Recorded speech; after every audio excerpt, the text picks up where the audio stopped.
Acho, get us started. Oh, what's your top 5 defensive players in NFL history? Oh, y'all running audibles now. Y'all can't run all this.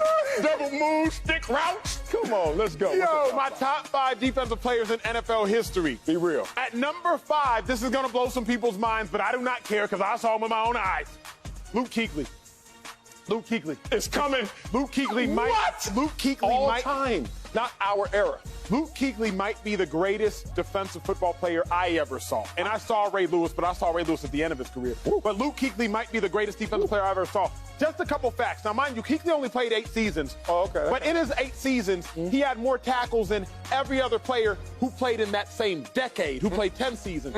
Luke Kuechly, only player along with Lawrence Taylor, Defensive Rookie of the Year, 2012, followed by Defensive Player of the Year. Luke Kuechly, youngest player in the history of the NFL to win Defensive Player of the Year at 22 years of age. Luke Kuechly, 2015, 3 pick sixes. Pick 6 in the championship game, pick 6 in the divisional round to take his team to the Super Bowl. So do not sleep. Don't sleep. On Luke Kuechly. Also NFL record most tackles in a game. Luke Kuechly is one of the greatest football players the game of football has ever seen. And unfortunately, he did not play long enough. Shout out to you, Luke Kuechly. Nah, he was a monster. He was a beast. Dude. All time?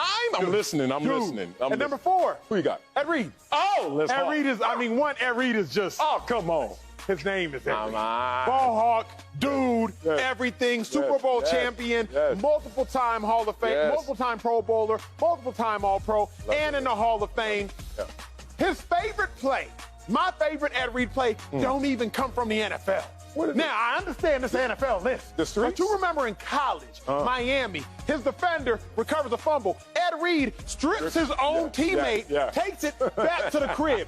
On that day, I said, Ed Reed, you're going to be one of the greatest, and he ended up being one of the greatest. And number 3, Ray Lewis. Oh, he is better than Luke Kuechly. Yeah, he better. Just when I seen him, Luke Kuechly was better. But Ray Lewis, all in all, of course he's better. Ray Lewis, 2 Super Bowls. Ray Lewis, one of the greatest dances. But in all honesty, when I saw Ray Lewis win that Super Bowl in his last year, that is what told me, hey, this dude a dude. Remember, I believe he tore his tricep, ends up coming back, playing in the Super Bowl. 2-time defensive MVP, to me, the greatest linebacker to ever play the game. I understand Dick Butkus, but to me, Ray Lewis is the greatest linebacker to ever play the game. Luke Kuechly's just the greatest one I've ever seen, but I will always and forever respect that man Ray. Yeah, that CBD oil before it was CBD oil. Yes, something. At number 2, LT.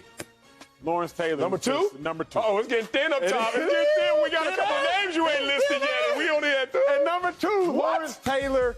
Y'all know what it is. Defensive Player of the Year, Defensive Rookie of the Year, out there breaking dudes' legs. I mean, had the fear of everybody and their mama when he stepped onto the football field. I do not believe they were recording sacks during Lawrence Taylor's rookie season. I believe that came in his sophomore season. But Lawrence Taylor, an absolute stud. And if we're being honest, he is the most intimidating defender I believe the game of football has ever seen. He's at number 2. Can't argue. I want to. I'm listening. And number 1. Say his name. The great Reggie White. I can't. Respect. Okay, Watch your mouth. Watch your mouth. So you're going to watch my mouth, but I'm giving you 5. The great Reggie White. 198 sacks. Reggie White. I mean, Minister of Defense. Reggie White. Pro Bowl. Just a dude. Now, I understand I left some names off the list. Yes, now we talking. I understand I left some names off the list. But, you know, I got Super Bowl champ, 2-time Super Bowl champ, 2-time Super Bowl champ, Super Bowl champ, went to the Super Bowl. I'm excited to see what's on your list, but you better have some champions up. Oh, I got to have champions. Better have some champions up. Oh, because defense wins championships. So if I got my 5 defenders up there, they got to be champions. Well, let's just start with, I don't know, a guy who just won a championship. Aaron Donald is number 5. Now, I almost kept him off my list, but I was thinking to myself, he doesn't have 100 sacks, so he shouldn't be on the list.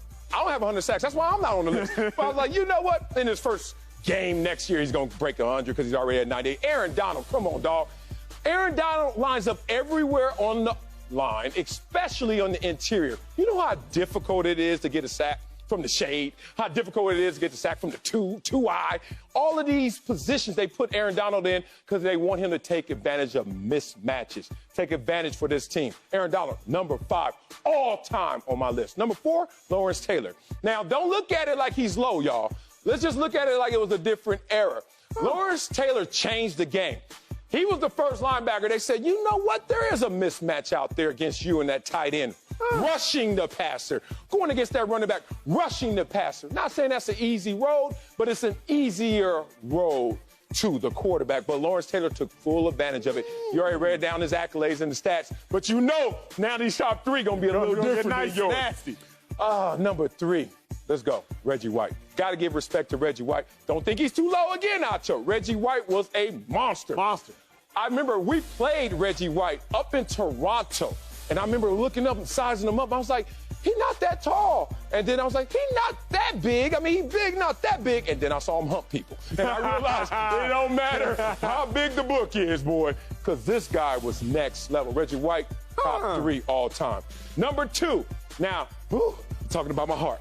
I almost had him number 1, but I didn't want my bias to take fully over my pick. So I went with Bruce Smith at number 2. Bruce Smith. Everybody sitting there like, where's Bruce Smith? You know who has the most sacks in NFL history? Bruce Smith. You want to know who has the most tackles on the defensive line in NFL history? Bruce Smith, and he played in a 3-4, which is a run defense. Hold on. He has the most sacks in NFL history playing in a run defense.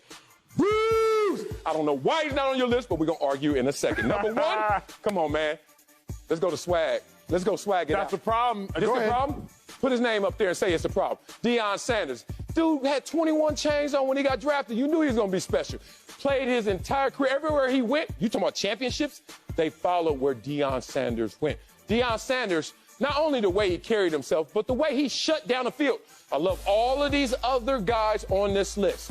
No one else said, you can't do anything in front of me. Deion Sanders had years where he said, nothing happens on my side of the field. All right, let's argue up. Honestly, I had Deion on my list, but I had to remove you had to Deion go for Ed Reed. I had to go Ed Reed. So here's what I truly did. I made sure to have a player on every level of the defense. Why? You don't have any stand-up backers, so you look with your bias. Defensive pass rusher, off the ball. You have no off-the-ball backers. Kind of defense? Oh, you just got these right here. That's it. Top 5 list all time, not 11 players. We're not running a defense. I had to remove my bias. What bias? Ed Reed eliminated a whole back half. Deion Sanders eliminated a side of the field. Ed Reed was the great eraser of the whole back half of the field. It's safety.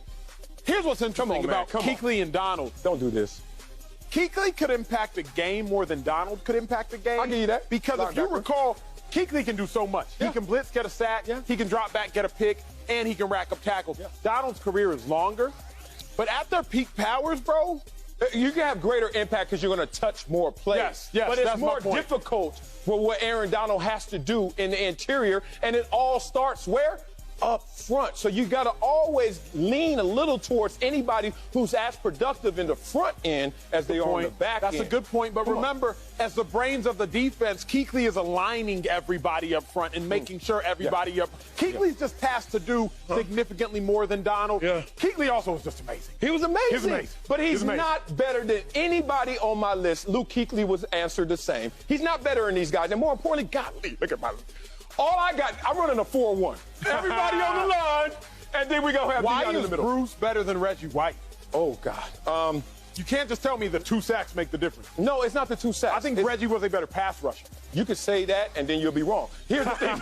I saw it with my own eyes. Reggie White had a speed to power and a speed to power hump, speed to power rip inside all of that. He had more moves than Bruce, But Bruce moved all up and down that line. In a defense, think about this. How many offensive linemen typically? 5. Then sometimes you put the tight end 6. 6, yes, sir. 7. He played in a 3-4 for like 18 years. You know what that means? Every play, double team Bruce. That's just the base play. Oh, Bruce is really getting off today. Let's triple team Bruce. He had to do that for most of his career in a much more difficult defense without the same amount of teammate success next to him. Reggie White was playing with dope. I think my overall problem with your list, you can't have a cornerback at number 1 regardless of who the cornerback is, because the cornerback is limited. A cornerback literally might not make a tackle all game just because he's on one side of the field sitting right here doing nothing. At least all of these players have to make contact on every snap. Great point. Deion, he can go a whole quarter just doing this without touching anybody. I just can't have a cornerback at number 1 because their impact is marginal comparatively. Okay, let's go back to what football is in its principles.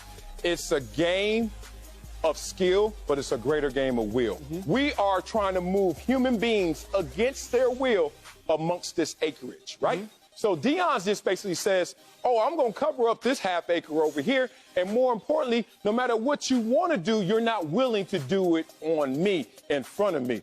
Deion Sanders played the